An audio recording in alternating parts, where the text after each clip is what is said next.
The story unfolds with Yotsuya fighting some weird-looking creatures, which are for his survival. And he's fighting. He condemns the city and says he prefers the said country to his current city of Tokyo. Back in the classroom, Hakozaki, a mystery girl who is absent almost every day for sports, is plagued with the rumor that she is suffering from a strange illness. And Shindo-san, everybody's dream, a cute athletic girl with good grades, has suddenly become close. While Yotsuya is cleaning the board, he becomes suspicious as he sees Shindo-san and Hakozaki together. He wonders how the two of them have become so close barely a while after they seem to not know each other in any way. Suddenly, as he was cleaning the board, a lot of writing started appearing, and before he knew what was going on, he had been transported to a strange land, and he sees strange creatures and starts running away. Then he sees Shindo-san and Hakozaki, and he tries to ask them what was going on, only for a man with a half head to appear out of nowhere. He declares himself as the game master. He gives Yotsuya a quest to do, and he wonders what was happening. Shindo-san and Hakozaki explain the situation to him as much as they can, and teach him the basics like how to access his weapons. However, he is still dumbfounded and surprised about everything. At that moment, some goblins start showing up and they fight them off. While fighting a goblin, he comes to the realization that he could die and be revived in 30 seconds. Furthermore, he notices that if he isn't able to be revived, he dies in the strange land and also in the real world. A brief story was given to him of how they found themselves in the land. Apparently, they were strangers before. Then they were given quests to become friends. As a newcomer, he is given the opportunity to spin the wheel in order to determine his powers as a hero. While he anticipates being a very powerful warrior, he's shocked to see that he is a farmer with no reasonable weapons. At this point, Yotsuya asks them what the reward for completing the task is. In response, they reveal to him that he will get the chance to ask the game master some questions. Hearing this, he's angry about the fact that after fighting for his survival, their only compensation would be to ask a question. Hakozaki and Shindo-san tell him that they asked the game master why they were chosen and who were the people that chose them, and the response was that the people who chose them were from the future.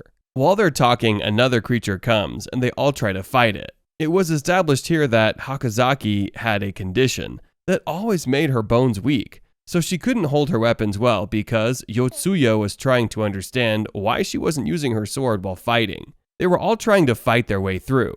Unfortunately, Shindo-san was eaten, and her head was ripped off her body, and she couldn't be revived as usual because she was in the belly of the creature. So she was stuck. In the heat of the battle, Hakozaki's hand is also bitten off, but it wasn't healing. Yotsuya was terrified, and he was looking for every means to level up, because what was ringing in his head was the fact that if they died in this strange land, that they would also die in the real world. He runs towards the village, pulling Hakozaki with him as he goes to meet with the village head. On their way there, they were hailing them as heroes. They meet with the village head. He introduces himself, and he gives them a quest to kill some strange creature that he was running from that is killing his people. Yotsuya knew there was going to be a problem. He had to embrace his fear because he was thinking of Shindo-san as she was still in its belly. Yotsuya starts walking and Hakozaki is trying to stop him. He then tells her that there is nothing he can do in order to fight this thing, and that if they all die, he would be the only one left to go through this hell. Hakozaki then asks where he was going, and in response, while walking away, he says he is going to get a higher rank. It happened to be when Yotsuya walked away, he was thinking of what to do to make his rank higher, in a bid to be able to save Shindo-san and Hakozaki. This is so that they will be brought back to life as long as Hakozaki is alive. However, her hand that was injured didn't seem to be healing like he had expected it to. He begins to ponder on what exactly he has to do. Then he got an idea to kill as many goblins as he could, and he goes to a forest and sees a lot of them and starts to kill them. However, he misses one and he is beating himself up about it, and also trying to find it so that he can kill it once and for all. While he's doing that, he senses that Hakozaki is in danger, and he starts running to look for her, and also can't seem to find her anywhere because the whole place was scanty. As he is running, he realizes that the weird-looking creature has attacked Hakozaki. He tries to outrun it, but realizes that he has killed all the villagers in the kingdom. Realizing this, he takes his time trying to understand why Hakozaki did what she did. Just then, a flashback reveals where she tells Shindo-san her future plan. Apparently, she was to study at a pharmaceutical school. Furthermore, she explains that she has an illness that makes her bones weak, that she's not able to lift objects. It is revealed that her parents wanted to give birth to 2 children, but due to her illness, they had decided to take care of her. At that point, she's determined to fight the weird-looking creature, looking at the fact that she had been protected all her life. In a split second, she resolved to sacrifice herself. Yotsuya finally finds Hakozaki, and he then sees that she has been killed, and the goblins he was to kill were one less than the actual number to rank him up. Shortly after, he sees the one that he had missed, but it was injured. This allows him to use all he has in him to kill the goblin. After he kills the goblin, he realizes that he has been ranked a little higher, and that it means more weapons for him. Although he was disappointed when he found out that his rank only moved from farmer to chef. The chef's powers granted him the ability to see through his thick skin. This means that he can see all the internal parts in the body of the creature. This allowed him to know exactly what parts to put the knife in that could weaken any creature he comes against. He stabs the creature in its stomach, making it feel pain, and then hits it at the same time. So Shindo-san and Hakozaki are able to come out alive, since the 30 seconds they had needed to come back to life had elapsed. After they were revived, 3 of them joined forces to fight against it, but Yotsuya devised a plan that would help to kill it faster. So they all started jumping. Due to the weight of this creature while jumping, he felt the impact. The pain was so glaring since the creature happened to be bleeding from the stab wound on its stomach,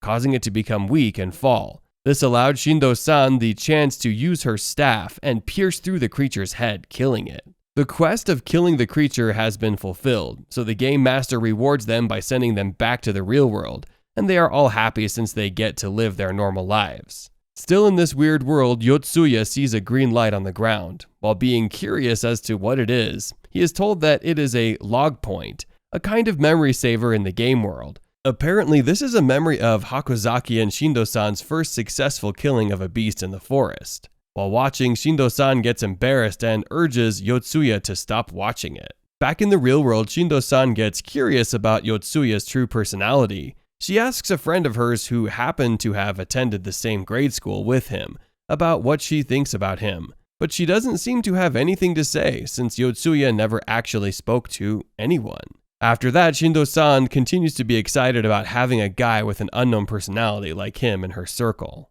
Meanwhile, that night, Yotsuya runs around the city. While doing so, he is reminded of the memory of what seemed to be their last objective, which was to protect the city of Tokyo. Although he wonders why he has been chosen since he obviously hated the city so much. While on his run, he gets a call from the game master with a new mission for him. The new mission requires him to hit on a girl specified by the game master. Following the game master's instruction, he is directed to the girl's restroom in a school. Before entering, he wonders why the game master would want him to ask a girl out in the girl's restroom that late at night. Getting in, he sees 3 girls trying to take a picture of another without her clothes. While he wonders which of the girls the game master has directed him to ask out, he is informed that it is in fact the girl whose picture is about to be taken. At first, he tries to process the fact that his first time asking a girl out would be while she's being bullied. Just then, he feels a sense of responsibility towards the girl, and wanting to help her, he takes the phone of one of the bullies and breaks it in 2.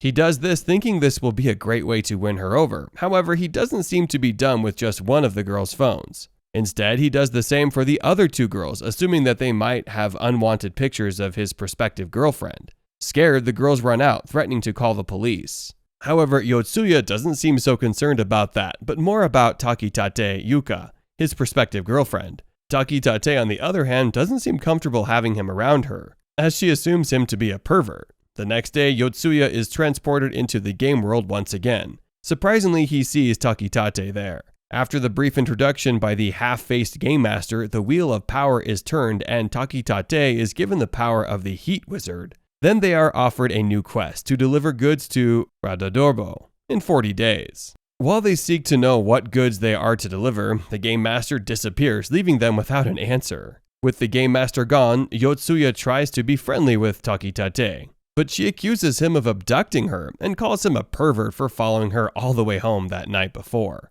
When she explains all that has happened to the other girls, they join her in seeing Yotsuya as a pervert. Along the way, they are attacked by a dead bug, shooting deadly centipedes at them. The demon bug succeeds in killing Yotsuya and Shindo-san. Seeing them dead, Takitate is extra motivated to stand her ground and fight. She recounts how it has been a dream of hers to be a magic hero. Unfortunately, this dream doesn't last long as her magical staff fails her, causing her to be killed by the deadly centipede. At this point, Yotsuya is revived from death. This time, he takes no chances and decides to go up against the monster with everything he has. He allows the monster to charge at him and leaps up in the air, landing a blind spot on the monster's body. Just then, he cuts off the legs of the monster, leaving it unable to move. To execute the final blow, he seeks the help of Hakozaki's sword to kill the monster. Since he's unable to wield the sword himself, he grabs her hands, allowing her to do it. Later that night, while sleeping, Shindo-san is haunted by the memories of her childhood. It reveals that she hasn't always been the cheerful and loving girl that she currently is. When she wakes up, Yotsuya seeks to know what the memories he had seen at the log point earlier were. Hearing this, she blurts out the fact that she didn't think he was an observant person. Then, shockingly, she pleads with him to help her. Shindo-san explains the story of her rough childhood to Yotsuya. She tells him how she had always been called the local bad girl, but had changed when she met an older girl who ended up committing suicide due to being bullied repeatedly. Apparently, this older girl had no one she could talk to about it. Shindo-san, on the other hand, had gone through the same thing when she got into elementary school, and had to endure it with the help of her friends who always stood by her. However, she recounts having experienced the same feeling when she got into the game world, with her being the only hero. At that time, the Gamer Master had given her the same rule, stating that if all the players die in the game, they would all be dead in the real world. However, she was the only player at the time, and when she got to meet Hakozaki, she finally had a companion. Furthermore, she begs Yotsuya to not let her die in this garbage world they find themselves in. Still on their quest, Yotsuya and the others arrive at the village they have saved from the troll earlier. However, they meet it ruined with no one there. While they are trying to figure out what has happened, they are met by a man who recognizes them as heroes. He informs them that he has been passing by the village for 5 years now, and has not seen anyone around. At this point, Yotsuya realizes that the time in the game world definitely moves faster than the time in the real world. Since they had come to the village in hopes of gathering information for their quest, they decided to ask the man if he was familiar with Radodorbo. Shockingly, they are informed that Radodorbo is on the edge of the continent, miles away from where they currently are. However, he informs them that they can get there in 30 days with horses, but would need 3 times that long to get there on foot. This makes them come to the realization that they have been given an impossible task. Meanwhile, Shindo-san pleads with the man to give them his horse for the trip, but he declines. On the other hand, he informs them about a martial arts tournament coming up in a nearby town of Cortonel, with the reward for the winner being 3 horses. After the man leaves, Yotsuya is pleased that they now have a means of going through with the mission. However, he urges them to go through the forest and level up in order to be strong enough for the tournament. While walking past the bushes, Yotsuya notices a sudden movement and urges them to stop.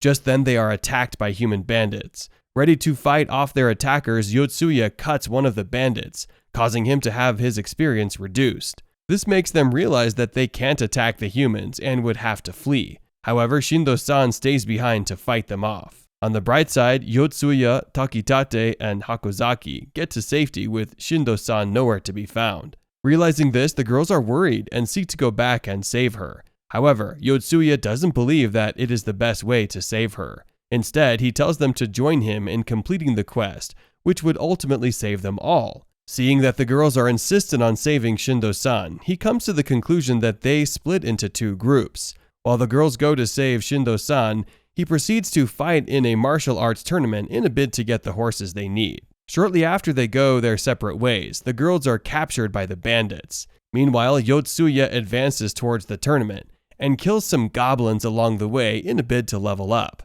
Fortunately, he gets a chance to spin the wheel of power one more time, and this time is given the power of a wizard creature. While he finds his new powers to be not what he wants, he has no choice but to make do with them. At the tournament, Yotsuya is placed to fight against Kavel the Knight, who finishes him off in 5 seconds. When he returns to life, Kavel is pleased to see that he has returned. Although he is embarrassed that he was defeated so miserable, he seeks a favor from her and asks to be given the horses for the trip. However, it doesn't seem to be as easy as he had thought it would be. As a worthy reason for them to consider his offer, he lets them know about the location of the bandits, which they seem to have been searching for a while now. However, he is told that if the raid is successful, he would be given just one horse. Hearing this, he is delighted as this proves to be a glimpse of hope. Later that night, Yotsuya leads Kaval and the soldiers to the bandit hideout and executes a successful ambush. However, the bandits seem to have a trick up their sleeves. They release a berserker just before fleeing. Seeing the berserker, Yotsuya is terrified. At this point, Kaval draws out her sword, the Sword of Annihilation, and goes up against the monster. Unfortunately for her, the monster proves to be stronger as it hits the sword out of her hands, leaving her unarmed. This provides an opportunity to strike her. Just in time, Yotsuya jumps in and blocks his attack. Then he makes use of his power of persuasion, causing the berserker to look behind him, ignoring them. This allows him a chance to stab the berserker. However, his attempt causes it no pain and instead leads to his death. Then Kaval leaps up and cuts off the monster's head with a sword. When Yotsuya wakes up, he goes to meet the girls, who thank him for saving them. After that, when he informs them that he lost the tournament, they get angry. Just then, Kaval provides them with a solution.